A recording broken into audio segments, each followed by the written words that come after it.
Golfers, welcome back to the channel. In today's video we're going to talk about the biggest fault we see on a regular basis with people that struggle with slicing, top in, and also a combination of different shots. If you're this golfer who swings over the top, generally struggles to create space in the downswing, I want you to think about a couple of things here. Many people who struggle with swinging over the top, the speed your chest rotates and opens up at compared to your hips. Many golfers who struggle with swinging over the top, the chest spins open and faces to the left of the target too early on. Right shoulder stays high and works out too quickly in the downswing. So right shoulder stays high and works out too quickly. You can see from there left shoulder stays too low and the shaft is going to start to steepen. Club head is significantly above the grip end of the club, and then from here, because we get a little bit steep, we have to react to that position. The sensation of us getting steep as we're trying to avoid the club's collision with the ground, we start to early extend, left shoulder starts to elevate in order to try and get the club to the golf ball and improve our impact position. So left shoulder goes up too quickly, right shoulder drops, and then we start to see a position where the club head starts to overtake the hands. So any time our chest goes up, and keep our weight on the right side and the body stops rotating forward. Two jobs if you struggle to swing over the top. Instead of you aiming your feet to the left, just pull your right foot back so the toes on your right foot match up with the middle of your left foot. And all you're really going to do from here is you're going to try and get your right hip to rotate a little bit more into the backswing. So think about right hip and right shoulder rotating as far behind you as possible in the backswing. You'll start to feel your pressure load on the instep of your right hip. So right hip and right shoulder back the way. We're going to try and get our hands as wide as possible away from our body in the backswing. So we're going to try and add a little bit more depth. The more depth we add in the backswing, as we start to come down into the downswing, we've got a little bit more space, so the hands are further away from the body.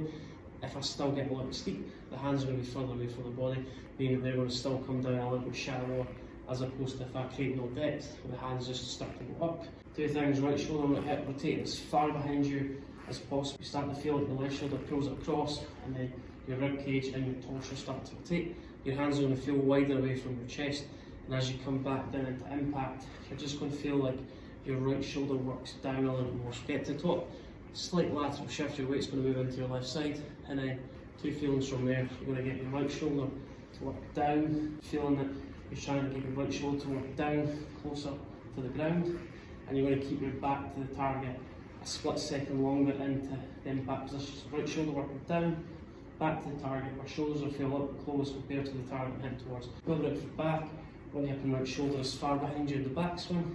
Left shoulder's going to move across, hands as far away from your body as possible. A great feeling to achieve that on the way down. Just think about right shoulder working down a little bit earlier. Left arm's going to stay more connected to the chest. I feel like my left bicep stays more connected to my chest as long as possible into the downswing. Left arm working down the chest for the duration of the downswing. That's going to allow the hands to lower, and it's going to allow the right shoulder to work down for a fraction of a second longer, which is going to promote a more in to out path. So two feelings if you struggle to swing over the top. We know when we swing over the top, right shoulder stays high and works out too quickly. Left arm disconnects itself from the chest. Flip that on its head. I want you to think about keeping your right shoulder back for a split second longer, but allow your right shoulder to work down a little bit earlier into the downswing, and keeping your left arm more connected to your chest as you work the club down into impact. And the left arm more connected to the chest as you work the club down into impact. Keep your right shoulder back for a split second longer, and then it's going to work down. So right shoulder back, and then right shoulder works down. Rehearse your impact position. You can see from there, shoulders a little bit more closed, back's face the target, and my hands are going to drop slightly inside the golf ball. As opposed to if I get really steep, right shoulder stays high, chest spins open, the left arm's always working away from my chest, and that's where I experience a lot of impact issues. So right foot back, left arm working down the chest, right shoulder working down, so left arm working down the chest, right shoulder working down. Rehearse your impact position.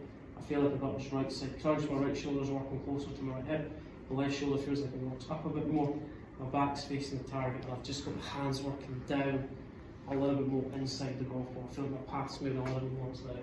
This is a great feeling that you're trying to hit a little bit more of a 20-yard draw to exaggerate and promote this feeling. So left arm working down the chest, right shoulder working down.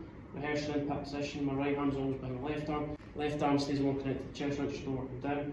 Right elbow is always behind your left elbow.